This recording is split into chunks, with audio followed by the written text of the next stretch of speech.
اور وہ جو پکڑ لیتے ہیں، مضبوط پکڑ لیتے ہیں، نہیں چمٹ جاتے ہیں کتاب کے ساتھ. وَأَقَامُوا الصَّلَاةَ، اور قائم کرتے ہیں نماز کو.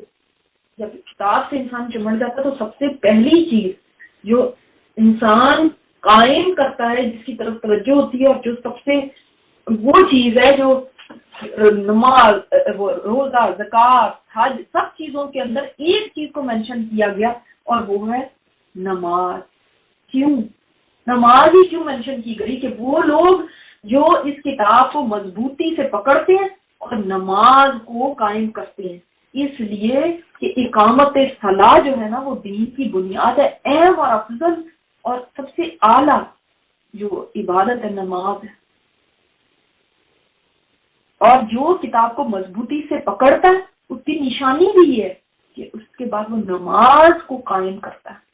فرما بردار اور نافرمان کی پہچان ہی ہوتی. دیکھیں روزہ تو پہچان نہیں ہو سکتی تھی، روزہ تو پتہ ہی نہیں چلتا کسی کے پاس روزہ کسی کا ہے یا نہیں.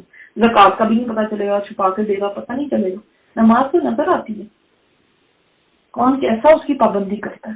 یہ خاصیت ہے ان لوگوں کی جو کتاب کو مضبوط تھامتے. اب یہ نہ ہو کہ کتاب کو ہم کہہ رہے ہیں ہم تو کتاب کی بڑی پابندی کرتے ہیں، کتاب کو تو ہم نے مضبوطی سے پکڑا ہوا ہے اور نماز کی پرواہ نہیں. نماز میں اگر کوتاہی ہے نا تو کتنے وظیفے کر رہے ہیں، کتنے کتاب پڑھ رہے ہیں آپ، اللہ کے نزدیک وہ کوئی چیز نہیں. تو اس کے لیے فرمایا انصاف، فرمایا مضبوط پکڑ لو. کسی چیز کے ساتھ آپ چمٹے ہوئے ہیں تو اس کا مطلب کیا ہے؟ فزیکلی چمٹنا بھی چلو ایک معنی ہوا کہ فزیکلی چمٹ گئے، یعنی آپ نے کتاب کو مضبوط پکڑا، اس کو گرنے نہیں دیا. مگر اس سے زیادہ اس کا معنی کیا ہے کہ کتاب کو اس طرح مضبوط پکڑا جیسے آپ کہتے ہیں نا تم تو کتابوں سے چمٹ ہی گئی ہو. چمٹنے کا مطلب یہ نہیں کہ ہم نے چمٹی پڑی ہوں کتابوں کے ساتھ، کوئی لائبریری کے ساتھ جا کے چمٹ گئی. کیا مطلب ہوتا ہے اس کا؟ یعنی تمہارا تو بہت سارا وقت اسی کے ساتھ جا رہا ہے. یہ سمجھ آتی ہے نا بات؟ تم تو گھر کے ساتھ چمٹ کے رہ گئی ہو، تم تو فلان چیز کے ساتھ چمٹ گئی ہو. تو اس کا مطلب دیواروں کے ساتھ چمٹنا نہیں ہوتا. اس کا مطلب کیا ہوتا ہے؟ یعنی سارا ٹائم تمہارا اس میں جا رہا ہے، تم اپنا وقت اس کے اندر لگا رہے. یعنی کتاب کو سیکھنا، سمجھنا، پڑھنا، اس پہ عمل کرنا، یہ سب اس میں آ جاتا ہے. قبر میں آپ کو پتا ہے نا کہ قبر میں یہ قرآن آئے گا اور کہے گا کہ اس نے میرے ساتھ دنیا میں وقت لگایا تھا تو آج میں اس کا قبر میں ساتھی بنوں گا. حشر کے میدان میں قرآن سفارش کرے گا کہ یا اللہ دنیا میں یہ میرے ساتھ وقت لگاتا تھا، دنیا میں یہ راتوں کو میری تلاوت کرتا تھا، اللہ اس کی حق میں میری سفارش قبول کرنا. تو انصاف ہوتا ہے مضبوط پکڑنا اور حفاظت کرنا. کیا نہیں کرتا اصلاح کرنے والوں کے اجر. اب یہاں پہ اجر المحسنین نہیں آیا، اجر المتقین نہیں آیا، مصلحین آیا، اصلاح کرنے والوں کی. یعنی جو کتاب کو مضبوط پکڑتے ہیں، اپنی بھی زندگی وہ صحیح کرتے ہیں اور دوسروں کی بھی اصلاح کرتے ہیں اسی کتاب کے ذریعے. ایسے لوگوں کا اجر اللہ ضائع نہیں کرتا. سمجھائی نا؟ یعنی اصلاح وہ کس کے ذریعے کرتے ہیں؟ کتاب کی بات ہو رہی ہے.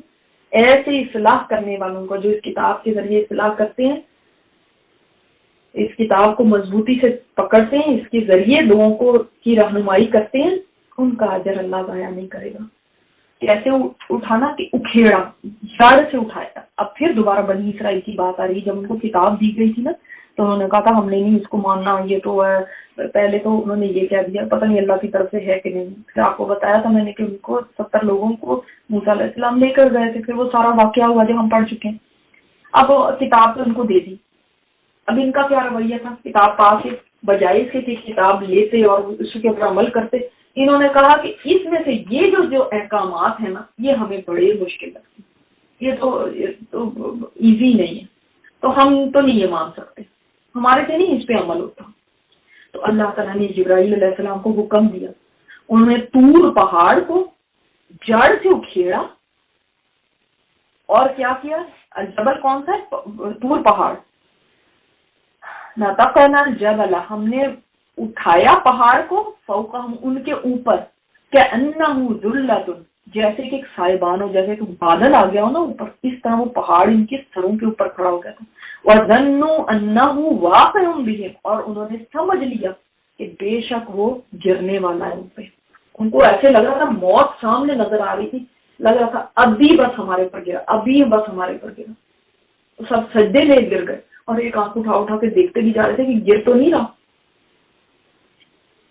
تب اللہ تعالیٰ نے کیا فرمایا، پہاڑ اوپر آ گیا، کیونکہ ایسے تو تم نے ماننا نہیں، وہ ہے نا لاتوں کے بھوت باتوں سے نہیں مانتے، تو وہ جب پہاڑ اوپر آ گیا تو فرمایا خذوا ما آتیناکم بقوۃ، اب پکڑو اس میں جو دیا گیا تم کو مضبوطی کے ساتھ۔ مضبوطی کے ساتھ پکڑنا بھی کیا ہے، اس کتاب کو مضبوطی سے پکڑنا، اس کو نافذ کرنا، اس کو امپلیمنٹ کرنا، اس کو سیکھنا، سمجھنا، یاد رکھنا، اس پہ عمل کرنا، یہ ہے مضبوطی سے تھامنا۔ یہ نہیں کہ ہاتھوں میں پکڑ کے کھڑے ہو جائیں گے زور سے، ایسے نہیں۔ خذوا ما آتیناکم بقوۃ، پکڑو اس کو جو اس میں دیا گیا مضبوطی کے ساتھ، واذکروا ما فیہ، اور یاد کرو جو اس میں، یعنی اپنے عمل میں لے کر آؤ، لعلکم تتقون، تاکہ تم متقی بن جاؤ، کیونکہ کتاب انسان کو متقی بناتی ہے، اس کے بغیر انسان میں وہ خدا خوفی جو ضروری ہے گناہوں سے بچنے کے لیے وہ نہیں آ سکتی۔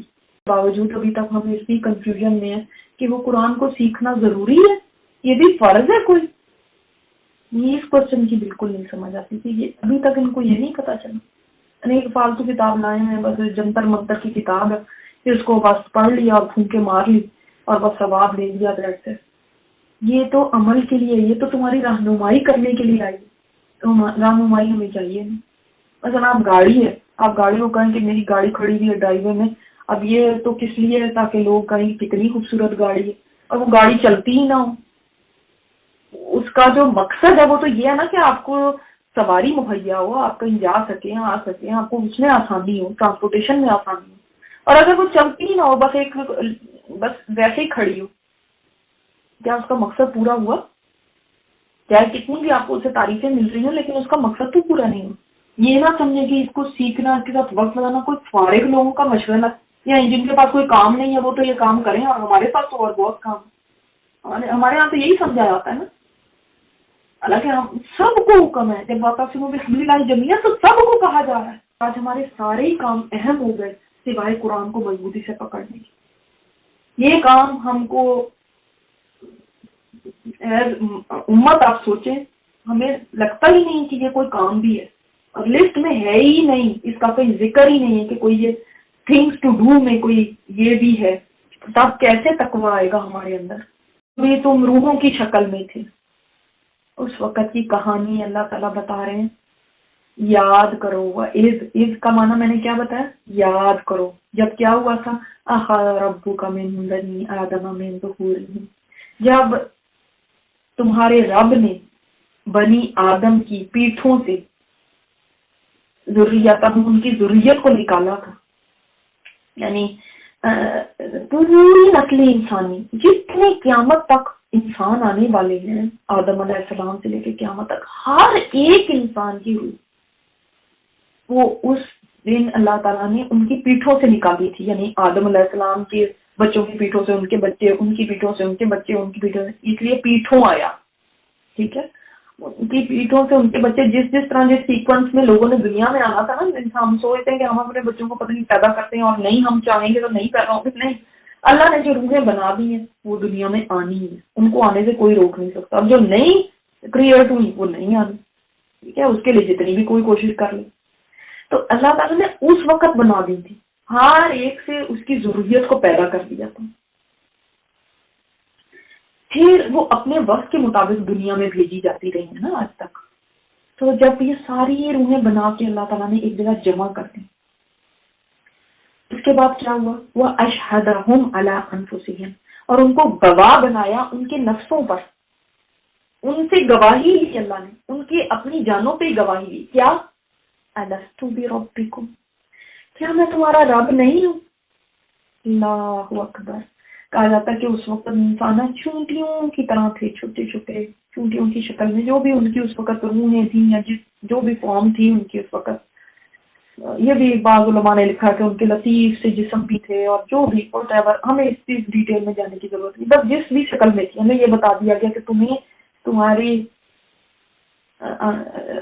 ماں باپ کی پیٹھوں سے نکالا گیا، بنی آدم کو، تمام اولاد آدم کو، اور ان سے یہ عہد لیا گیا۔ سوچیں کہ میں اور آپ روح کی شکل میں وہاں پہ موجود تھے، اور میں اور آپ وہاں پہ جواب دینے والوں میں بھی تھے، ہم نے یہ سنا تھا الستُ بربکم، کیا میں تمہارا رب نہیں ہوں؟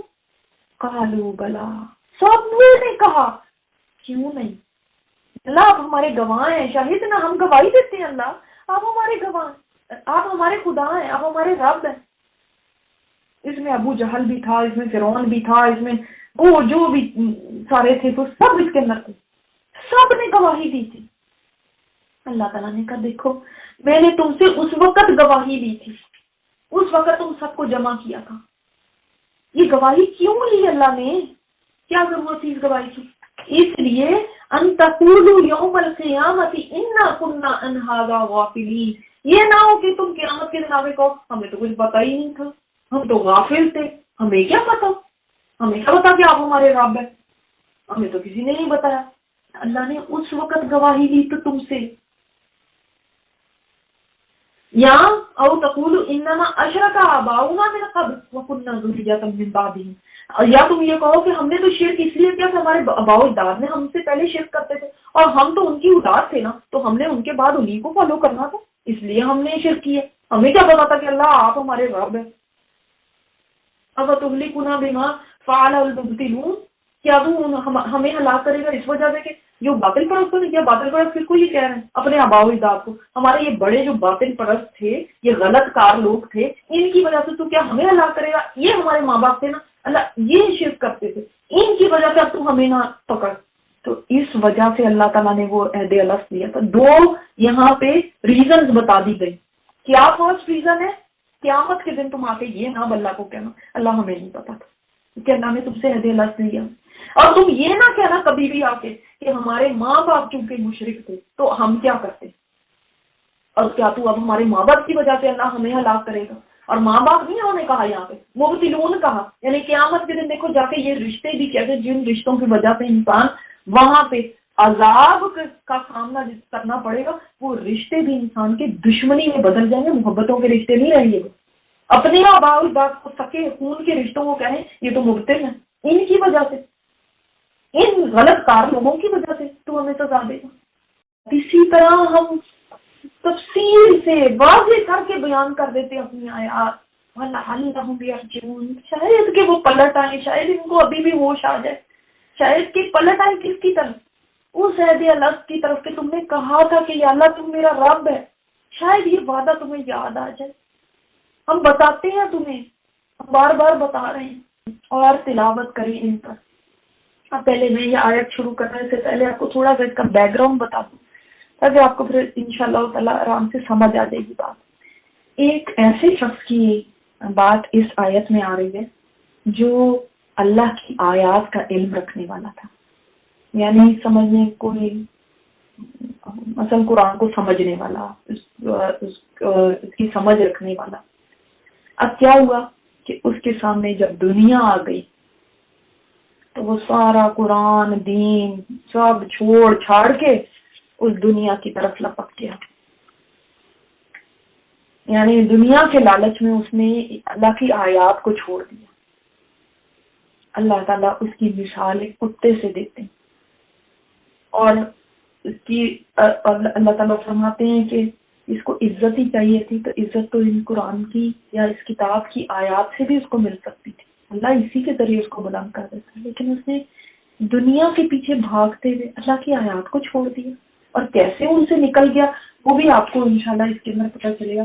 تلاوت کریں ان پر خبر اس شخص کی ہم نے اس کو دی آیات نہ اپنی، ہماری آیات، ہم نے اس کو اپنی آیات دی، کیا مطلب ہے، یعنی اپنی آیات کا علم اللہ تعالیٰ نے اس کو عطا کیا، یہ علم والا آدمی ہے، کوئی جاہل نہیں ہے، یاد رکھیں۔ اور اس کے بارے میں قصہ بھی آتا ہے، مختلف تفاسیر میں آپ پڑھ سکتے ہیں کہ ایک آدمی تھا اور اس کے پاس جب یہ ہمالیہ قوم اس کے پاس گئی کیونکہ اس کی دعائیں بہت قبول ہوتی تھی، وہ بڑا علم والا تھا، تو ہمالیہ قوم کو جب پتا چلا کہ بنی اسرائیل جو ہے نا ظاہر پیچھے فرعون غرق ہو گیا اور اب یہ آ رہے ہیں ہماری طرف، تو انہوں نے جا کے کہا کہ تم ہمارے لیے دعا کرو کیونکہ تمہاری دعا قبول ہوتی ہے۔ اچھا، اب اس کا نام بھی کچھ آتا ہے تفاسیر میں، ابن مردویہ میں ابن عباس نے اس کا نام بلعام بتایا، ملک شام میں بیت المقدس کے قریب رہتا تھا. یعنی وہ اس کے پاس آئے کہ بھائی دیکھو اس طرح وہ لوگ آ رہے ہیں تو تم دعا کرو کہ مطلب ہماری فتح ہو, اور وہ اتنا بڑا ان کا لشکر ہے, موسیٰ علیہ السلام بھی سخت آدمی ہیں, تو وہ چاہتے ہیں کہ ہمیں ہمارے ملک سے نکال دیں, تو تم دعا کرو کہ وہ ہمارے مقابلے سے واپس ہو جائیں. اچھا, اب اس آدمی کو اس میں عزم بھی آتا تھا, اس کے ذریعے وہ جو دعا کرتا تھا قبول ہوتی تھی. تو اللہ نے کہا کہ افسوس ہے تم کیسی بات کرتے ہو, وہ اللہ کے نبی ہیں, ان کے ساتھ فرشتے ہیں, میں ان کے خلاف کیسے بدعا کر سکتا ہوں, ان کا مقام اللہ کے نزدیک بہت بڑا ہے, میں ایسا کروں گا تو میری تو دین دنیا تباہ ہو جائے گی. ان لوگوں نے بڑا اصرار کیا, نہیں نہیں تم ضرور دعا کرو. اس نے کہا اچھا میں اپنے رب سے پوچھتا ہوں کہ مجھے دعا کرنے کی اجازت ہے کہ نہیں. تو اس نے جو بھی استخارہ وغیرہ یہ جو بھی کرنا ہوگا وہ کیا ہوگا. بعد میں اس کو بتایا گیا کہ تم ہرگز ایسا نہ کرو. تو اس نے قوم کو بتایا کہ بھئی مجھے بدعا کرنے سے منع کر دیا گیا. تو قوم نے اس کو بڑا تحفہ پیش کیا, ایک طرح کی رشوت ہی ہو گئی, اور اس نے وہ تحفہ قبول کر لیا. پھر اس قوم کے لوگوں نے اس کو پھر زور دینا شروع کر دیا کہ اب تو ضرور ہمارا کام کرو نا تم. اس وقت پھر کیا ہوا کہ اس نے کہا ٹھیک ہے میں یہ بدعا کرنے کے لیے تیار ہوں. اور وہ منہ سے جب زبان سے اپنے الفاظ نکالتا تھا بدعا کے بنی اسرائیل کے لیے, تو الٹا اس کے منہ سے اپنی قوم کے لیے بدعا نکلتی تھی. قوم والے چلا اٹھے کہ ہم تو تمہیں ان کے لیے بدعا کرنے کو کہہ رہے ہیں, تم ہمارے لیے بدعا کر رہے. اس نے کہا میرے اختیار سے باہر ہے, میری زبان سے ان کے خلاف بدعا ہو ہی نہیں رہی. نتیجہ یہ ہوا کہ اس قوم پہ تباہی نازل ہوئی, اور بلعام کو یہ سزا ملی کہ اس کی زبان اس کے سینے پہ لٹک گئی. اب اس نے اپنی قوم سے کہا میری تو دنیا اور آخرت تباہ ہو گئی ہے, اب دعا تو میری چلتی نہیں, لیکن میں تمہیں ایک اور چال بتاتا ہوں جس کے ذریعے تم موسیٰ علیہ السلام کی قوم پہ غالب آ سکتے ہو. وہ یہ اپنی حسین لڑکیوں کو تیار کر کے بنی اسرائیل کے لشکر میں بھیج دو, اور کہ وہ وہاں پہ فحاشی پھیلائیں, ان کے پاس جائیں. وہ لوگ مسافر اپنے گھروں سے کب کے نکلے ہیں, اب اس طرح سے وہ حرام کاری میں پڑ جائیں گے. اور اللہ تعالیٰ کو حرام کاری جو ہے نا, یہ بے حیائی کے یہ کام یہ بہت مبغوض ہے. اللہ کو بہت غصہ آتا ہے, اس پہ غضب آتا ہے. تو جب یہ اس کام میں پڑیں گے نا تو ان کے اوپر ضرور اللہ کا قہر نازل ہوگا. تو وہ انہوں نے یہی کیا, اور بنی اسرائیل کے بڑا آدمی بھی ایک اس چال کا شکار ہو گیا. موسیٰ علیہ السلام نے بڑا روکا مگر وہ باز نہیں آئے, اور یہ نتیجہ یہ ہوا کہ بنی اسرائیل کو بھی اللہ تعالیٰ نے سزا دی. ان کے اوپر بھی ایک بیماری آ گئی اور 70,000 لوگ ان کے مر گئے. تو یہ بھی بات اس میں آتا ہے. لیکن یاد رکھیں یہ آیت صرف اس آدمی کے لیے نہیں ہے, بلکہ ہر اس شخص کے لیے ہے جو دین کو سمجھتا ہو, اللہ کی آیات کا نالج رکھتا ہو, اور اس کے بعد وہ دنیا کی خاطر ان کو چھوڑ کے چلا جائے. اب یہ ورڈ ہے جس کو میں چاہتی ہوں کہ آپ بہت غور سے سمجھیں. کیا ورڈ ہے؟ فن سلاخا, یعنی کھال کھینچنا, آپ کا اپنی کیچلی کے اندر سے نکلنا. یعنی ایک لباس ہے یا کھال ہے, اس کے اندر سے نکل آنا. اب یہاں پہ اس لباس یا کھال کو کس چیز کے ساتھ تشبیہ دی گئی ہے؟ اللہ کی آیات کو اس سے تشبیہ دی گئی ہے. یعنی اللہ کی آیات ہے نا, اس کا اس میں لباس پہنا ہے, یعنی پورا کا پورا دین کا لباس ہے. لوگ اس کی دین کی وجہ سے پہچان کرتے ہیں کہ یہ دین والے ہیں, یہ اللہ کی آیات کا نالج رکھنے والے ہیں. تو کیا ہوا, وہ اس میں سے نکل گیا, یعنی کہ پورا کا پورا لباس اس نے چھوڑ دیا پیچھے, اور اس کے اندر سے ایسے نکل گیا جیسے کہ اس کا کوئی تعلق ہی نہیں تھا. اب یہ صرف لباس سے مراد نہیں کہ اب اس نے کپڑے اتار دیے, وہ ابایا اتار دیا اور وہ جو ہے نا وہ دنیا کی وہ دوسری اس کے پیچھے پڑ گئی. صرف وہ مطلب نہیں ہے. دین کا دیکھیں ایک لباس ہوتا ہے نا انسان کے اوپر, وہ لباس کیا ہوتا ہے؟ اس کی سوچ, اس کا طریقہ, اس کی ظاہر میں بھی اس کا معاملہ, اس کا ایک جو دین کا علم ہے وہ بھی, اس کا عمل بھی, یہ سب چیزیں سب کچھ ایسے چھوڑ دیا جیسے دین. جیسے کئی لوگ ہوتے ہیں وہ قرآن پڑھنے والے ہوتے ہیں, اس کے بعد اللہ تعالیٰ معاف فرمائے, آپ ایسے اپنی اس میں دیکھیں اس آدمی یا اس قصے کو جو میں نے آپ کو بتایا اس کو بھی چھوڑ کے سوچے, قرآن کا علم لیا سب کیا, اس کے بعد علم لینے کے بعد کیا ہوتا ہے؟ ایسے پلٹتے ہیں. اللہ تعالیٰ معاف فرمائے. اسی لیے دعا ہے, اور یہی دعا میں آپ کو بتانا چاہتی ہوں, ربنا لا تزغ قلوبنا بعد إذ هديتنا, ہمارے دلوں کو ٹیڑھا نہ کرنا ہدایت دینے کے بعد. تو یہ دعا ضرور مانگنی چاہیے. مصنون دعاؤں میں آپ دیکھ لیجیے, پرانی دعاؤں میں. تو اچھا, جب وہ